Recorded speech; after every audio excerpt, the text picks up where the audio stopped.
Hello friends, Radhe Radhe. તો friends, અમારી ચેનલમાં તમારું હાર્દિક સ્વાગત છે. તો આજે આપણે બનાવવાના છે એકદમ ધાબા અને રેસ્ટોરન્ટ સ્ટાઇલ દાલ તડકા. આ દાલ તડકા ખાવામાં એકદમ ટેસ્ટી અને રેસ્ટોરન્ટ જેવો સ્વાદ ઘરના મસાલાથી મળી જશે. તો આ વિડીયોને અંત સુધી જરૂરથી જોજો. અને આ વિડીયો જોતાં પહેલાં અમારી ચેનલ સબસ્ક્રાઈબ ના કરી હોય તો પ્લીઝ પહેલાં સબસ્ક્રાઈબ કરી લો. અને હા, બેલ આઇકન જરૂરથી દબાવજો. તો તમને આવી નવી નવી રેસીપી ઇઝીલી જોવા મળી જશે. તો ચલો હવે જલ્દીથી રેસીપી સ્ટાર્ટ કરીએ. સૌપ્રથમ આપણે એક બાઉલ લઈ લઈએ અને બાઉલની અંદર આપણે 1 કપ જેવી તુવેરની તેલવાળી દાળ એડ કરીશું. તમે આ દાળની જગ્યાએ કોરી દાળનો પણ ઉપયોગ કરી શકો છો. હવે આપણે એની સામે 1/4 કપ મગની મોગલ પીળી દાળ આવે છે એ એડ કરીશું.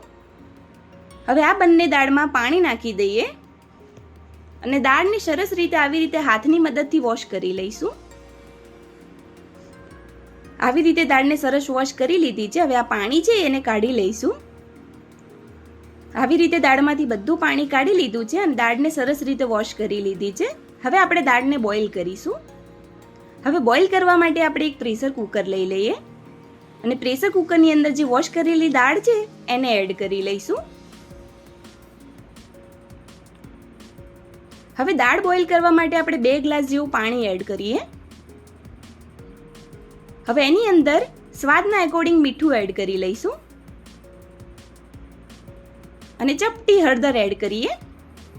હવે બંને વસ્તુને આપણે સરસ રીતે મિક્સ કરી લઈએ. હવે પાણી થોડું ગરમ થઈ જાય પછી આપણે પ્રેશર કુકરને આપણે બંધ કરી લઈશું અને પ્રેશર કુકરને બંધ કરીને 3 થી 4 સીટી વગાડીને આપણે દાળને બોઇલ કરી લઈએ. હવે 3 થી 4 સીટી વાગી ગઈ છે. હવે પ્રેશર કાઢીને ચેક કરી લઈએ કે જે આપણી દાળ છે સરસ રીતે બોઇલ થઈ છે કે નહીં.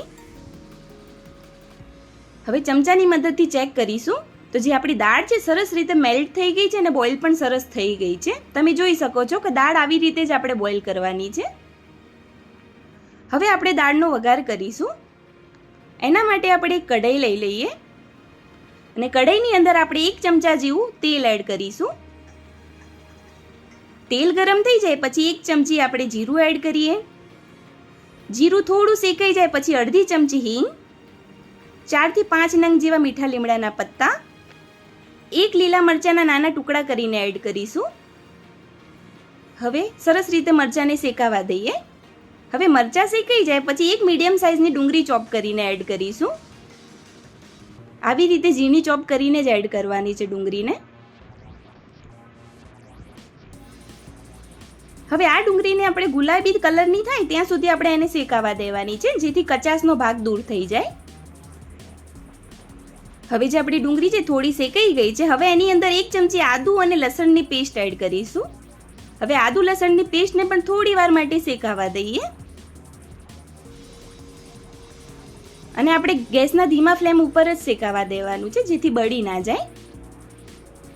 હવે જે આપણી આદુ લસણ અને ડુંગળી જે છે નાખી છે એ સરસ રીતે શેકાઈ ગયું છે. હવે એની અંદર 1 મીડિયમ સાઇઝનું ટામેટું ચોપ કરીને એડ કરીશું.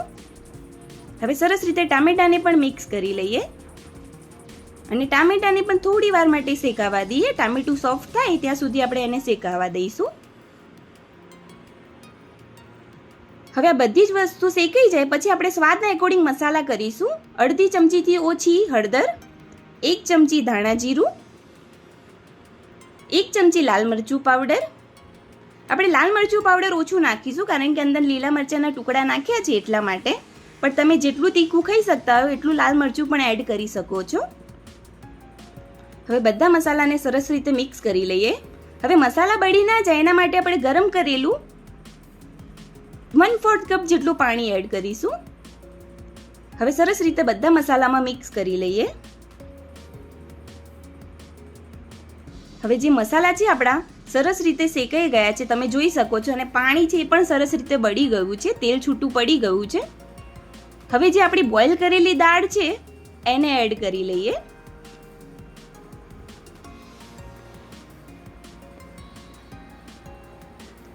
હવે દાળને પણ આપણે જે વઘાર કરેલામાં એડ કરી છે એને સરસ રીતે મિક્સ કરી લઈશું. આવી રીતે આપણે સરસ રીતે દાળને પણ મિક્સ કરી લેવાની છે વઘારની અંદર.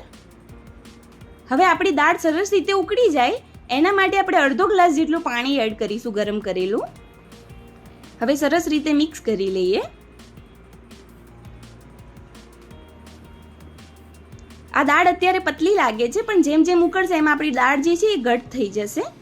હવે એની અંદર ઉપરથી આપણે 1 ચમચી લીંબુનો રસ એડ કરીએ. હવે અડધી ચમચી જેવો ગરમ મસાલો એડ કરીશું. હવે અડધી ચમચી જેવી કસ્તુરી મેથી એડ કરીએ. કસ્તુરી મેથી નાખવાથી જે દાળનો ફ્લેવર છે ખૂબ જ સરસ આવશે. હવે બધી જ વસ્તુ આપણે સરસ રીતે મિક્સ કરી લઈએ. હવે આ દાળને આપણે 5 થી 7 મિનિટ માટે ઉકળવા દઈશું, જેથી બધા જ મસાલાનો ફ્લેવર દાળમાં સરસ રીતે ભળી જાય. હવે આપણી દાળ છે આવી રીતે ઉકળી ગઈ છે, સરસ રીતે ઉકળી ગઈ છે. હવે ગેસનો ફ્લેમ બંધ કરીને આપણે દાળની જે કઢાઈ છે એને આપણે સાઈડમાં મૂકી દઈશું અને આપણી દાળ જે સરસ રીતે થઈ ગઈ છે. હવે આપણે દાળના ઉપરથી જે તડકો લગાવવાનો છે એ લગાવી દઈએ. એના માટે આપણે એક વઘાર્યું લઈ લઈએ અને વઘાર્યાની અંદર આપણે 2 ચમચી જેવું ઘી એડ કરીશું. ઘી નાખવાથી આપણો જે ફ્લેવર છે ખૂબ જ સરસ આવશે. હવે અડધી ચમચી જેવું જીરું, 2 લાલ મરચાંના ટુકડા, 1 તજપત્તાનો ટુકડો. હવે જે આપણી કઢાઈ છે દાળની એ લઈ લઈએ. હવે જે આપણા આખા મસાલા નાખીએ છીએ એ સરસ શેકાઈ ગયા છે. હવે ઉપરથી આપણે અડધી ચમચી જેવી હિંગ એડ કરીએ અને 1 ચમચી કાશ્મીરી લાલ મરચું એડ કરીશું, જેથી કલર સરસ આવે. જો તમે દાળમાં લસણનું ફ્લેવર વધારે જોઈતું હોય તો તડકામાં પણ ચોપ કરેલું લસણ એડ કરી શકો છો. હવે વઘારને દાળમાં સરસ મિક્સ કરી લઈશું. હવે ઉપરથી થોડી કોથમીર એડ કરી લઈએ. હવે સરસ રીતે આપણે મિક્સ કરી લઈએ. હવે જે આપણી દાળ તડકા છે તમે જોઈ શકો છો એકદમ સરસ રીતે ઘટ થઈ ગઈ છે. હવે આપણે દાળ કમ્પ્લીટ રીતે તૈયાર થઈ ગઈ છે. હવે આપણે કઢાઈને ઉતારી લઈશું. હવે આપણે એક પ્લેટ લઈ લઈએ અને પ્લેટની અંદર જીરા રાઈસ સર્વ કરીશું. જો તમે હજી સુધી મારી ચેનલ સબસ્ક્રાઇબ ના કરી હોય તો પ્લીઝ પહેલાં સબસ્ક્રાઇબ કરી લો, તો તમને આવી નવી નવી રેસીપી જોવા મળી જશે. હવે ગરમા ગરમ જીરા રાઈસ સાથે આપણે ગરમા ગરમ દાલ તડકા સર્વ કરીશું અને આ દાલ તડકા ખાવામાં એકદમ રેસ્ટોરન્ટ જેવો જ સ્વાદ આવે છે. જો તમારે પણ રેસ્ટોરન્ટ જેવી દાલ તડકા ના બનતી હોય તો તમે પણ આ રેસીપી ટિપ્સથી જરૂરથી એકવાર ટ્રાય કરજો, તો તમને પણ રેસ્ટોરન્ટ જેવો દાલ તડકાનો સ્વાદ ઘરે જ મળી જશે. તો મિત્રો તૈયાર છે મોઢામાં પાણી આવી જાય એવી રેસ્ટોરન્ટ સ્ટાઇલ દાલ તડકા. તો તમને આ દાલ તડકાનો રેસીપી વિડીયો કેવો લાગ્યો એ કમેન્ટ જરૂરથી કરજો અને વિડીયોને લાઈક કરજો અને શેર કરજો. અને હા, હવે નેક્સ્ટ રેસીપી કઈ જોવા માંગો છો એ કમેન્ટ જરૂરથી કરજો અને અમારી ચેનલ સબસ્ક્રાઇબ કરવાનું ના ભૂલતા. હવે ફરી મળીશું આવી નવી નવી સરળ રેસીપી ટિપ્સ સાથે. રાધે રાધે.